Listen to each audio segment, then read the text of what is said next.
We're making improvements in our shop and wanted to share with you how we do it. We'll also be sharing some insights about the table and explain why we're doing things the way we are. In this first shop improvement video, we'll put a new top on the assembly table to better fit our needs and do some retrofitting to the rest of it as well. When we first built this, we tried incorporating a lot into it. We added dog holes and T-tracks, as well as what turned out to be a not so great downdraft table design. Below is storage for jigsaw, track saw, brad and pin nailers, sander, router, and all of their accessories. The dimensions of the whole table are 3 feet by 5 feet, and this size has actually served us pretty well.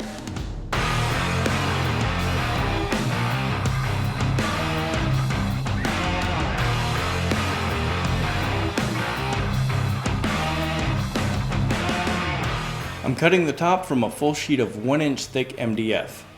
MDF is very dusty, and this highlights one of the things that we're improving about this workbench. Currently, to collect dust, I will pull the line off the miter station dust collection to connect it to whatever tool I'm using on the workbench. Since we'll be removing the router and building a designated router table in the next shop video, there will be enough room to incorporate a dust extractor that's housed in the workbench. Leave a comment down below and let us know what vacuum or dust extractor you would recommend. Now it's time to cut the dog holes. For the sake of accuracy, we used the CNC to cut the holes, after confirming they were the right size on a scrap piece of plywood.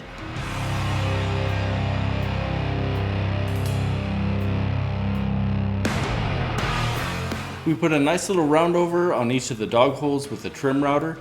This just helps to guide the pieces into the holes themselves.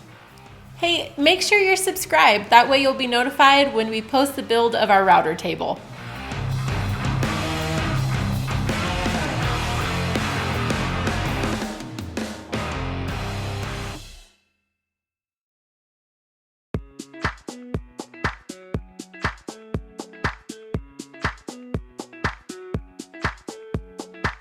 We'll now remove the router and measure the available space to put in another small cabinet for the future dust extractor.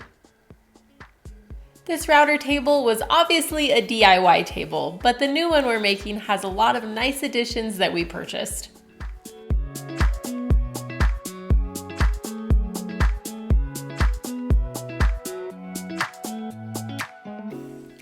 The measurements for this cabinet were the same for all dimensions, which was super convenient.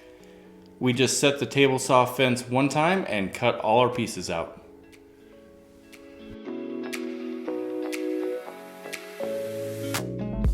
We primarily use dog holes coupled with bench cookies to support our material.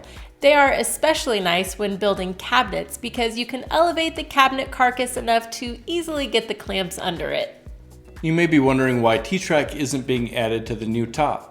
Well, first, we just never used it, and second, the T-track slots created some sketchy situations. While being used as an outfeed support for the table saw and the planer, sometimes the material would catch in the groove and cause problems. This is just a real quick cabinet build with butt joints, glue, and 18 gauge brad nails. But the cabinet ended up being a pretty snug fit, but we eventually got it into place. And I'm really sorry you had to see that.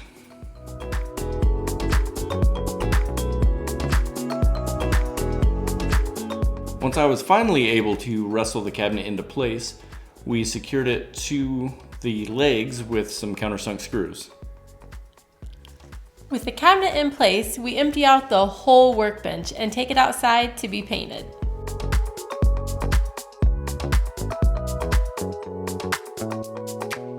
We're painting the lower portion black and put a few layers of shellac on the top to seal it.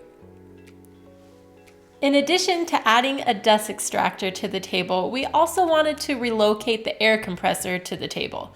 Currently, it sits in the corner and is messy looking and also in the way. So we'll utilize this space here to hold the compressor and the tools that require it. We put everything back in the table and some paste wax on top.